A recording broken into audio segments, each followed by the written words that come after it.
Hay que tener en cuenta que las especies que estamos cortando en teoría están vivas y entonces es serrín más savia. Entonces eso al final provoca en si no tuviera el serrucho de poda el triscado, ¿vale? Que es esa forma de V. Y bueno, los flejes antiguamente se afilaban, pero esto es un trabajo de chino y hoy día los precios y la competencia que hay en el mercado no hace que merezca la pena el afilado, del cual hablaremos ahora, y lo ideal es cambiar el fleje por otro nuevo y ya está, ¿vale? Los serruchos hoy día han bajado mucho de precio también. Y detalle importante a la hora de llevarlo, pues su funda, ¿vale? Porque es una herramienta bastante peligrosa y la funda, pues al cinturón, ¿de acuerdo? Igual con todas, ¿eh? Y bueno, hay un último detalle, y es que los serruchos también se pueden emplear en altura. Entonces tendremos herramientas como esta que tenemos aquí, que es un serrucho de pértiga, ¿vale? Es decir, es la misma visto anteriormente montado en un telescopio, ¿vale? En una alargadera. Esto normalmente evita el tener que montar escaleras y por tanto es una herramienta también bastante práctica en poda arbórea, sobre todo a nivel de suelo, ¿vale? Pues ahí teníamos varios ejemplos de herramientas. Y esto es un poco el cuadro de herramientas que un podador pues puede llevar, ¿no? En un jardín, pues dependiendo de lo grande que sea, de las especies, la altura que tengan, pues evidentemente necesitaremos más o menos, ¿no? Está claro que todas son muy necesarias, porque no podemos pretender hacer un corte grande con una herramienta que corte poco, ¿vale? Entonces, quizás lo último, en cortes grandes, que debemos explicarle a la gente, es que existen navajas de poda, ¿vale? Tal cual a estas. ¿Y esto que lo veo yo tan pequeñito, corta, de verdad? Sí, corta, afilada, y tiene esa forma totalmente a conciencia porque los cortes de poda, sobre todo los que están hechos con el serrucho, la zona final dejan aristas. Estas aristas hay que eliminarlas con esta navaja, que por eso tiene ese radio curvo, ¿vale? Y se tiene que quedar liso. La garantía de que un corte cicatrice de forma rápida es que quede lo más liso posible y que se haga por su sitio, ¿no? Evidentemente eso no lo podemos mostrar aquí porque no tenemos especies sobre las que actuar, pero quizás pudiéramos dedicarle también un programa a eso, Rosa. Entonces, navaja de poda. Y por último, una tijera un poco, digamos, la más pequeña que tenemos aquí, que es una tijera de despunte, ¿vale? Y esto es para brotes ya muy pequeños, por debajo de 1 centímetro, ¿de acuerdo?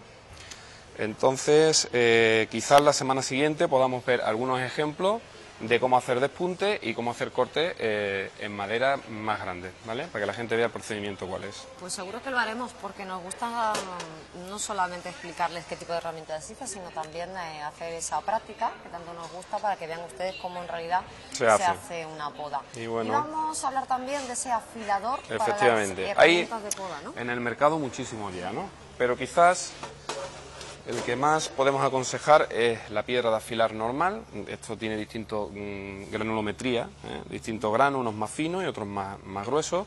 El más grueso evidentemente se utiliza para quitar más hierro, ¿vale? Y el más fino ya para darle el último toque, ¿no? La forma de afilar siempre es la parte que se afila de la tijera, obviamente es la cuchilla, el gavilán no se toca, ¿de acuerdo? Y el sentido tiene que ser siempre hacia abajo, ¿vale? Es decir, no podré hacer este movimiento hacia atrás porque si no me estoy cargando el filo que estoy montando. Uy, pues eso es muy típico, ¿eh? Pues por eso hay que tenerlo en cuenta. Seguramente más de una persona se lo ha cargado así. Efectivamente, entonces siempre en el sentido hacia afuera, ¿vale? De la cuchilla, nunca hacia adentro. Y con un ángulo, es decir, no puedo hacerlo así. Tengo que hacerlo con el mismo ángulo de bisel que trae la propia cuchilla de fábrica, ¿de acuerdo? Entonces, estos afiladores, pues digamos son los más antiguos. Actualmente hay algunos como estos, que ya son de base metálica, que en teoría no se gastan nunca, y que bueno, se trataría de ir pasándolo por ahí, ¿no? En 3 o 4 pases estaría hecho el filo, ¿vale?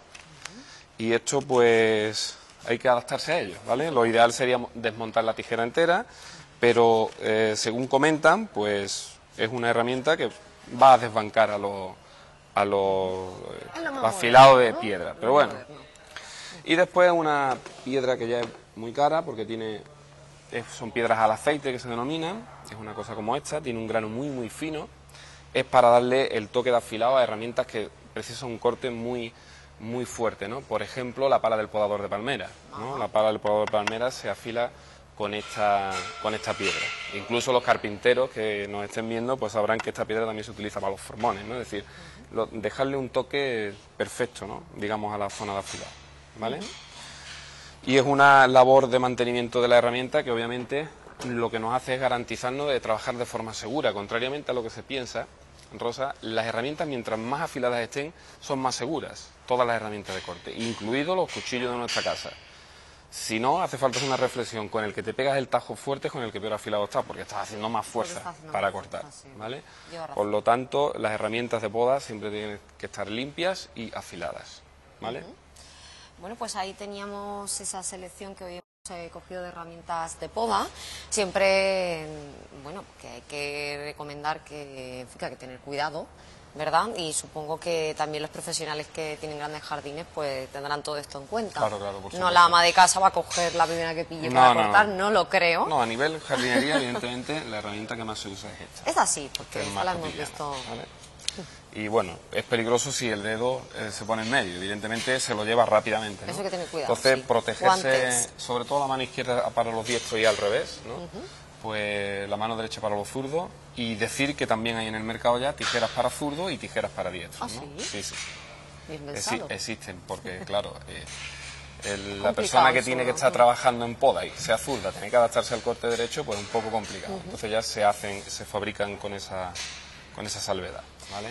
Pues Ramón, recomendar a todos que aquí en el Vivero Municipal Pinares de Torremolinos, desde luego hay una gran selección de herramientas de poda, pues sí, y muchas cosas que ustedes pueden utilizar, y eso sí, siempre a buen precio. Hombre, y con la mejor calidad.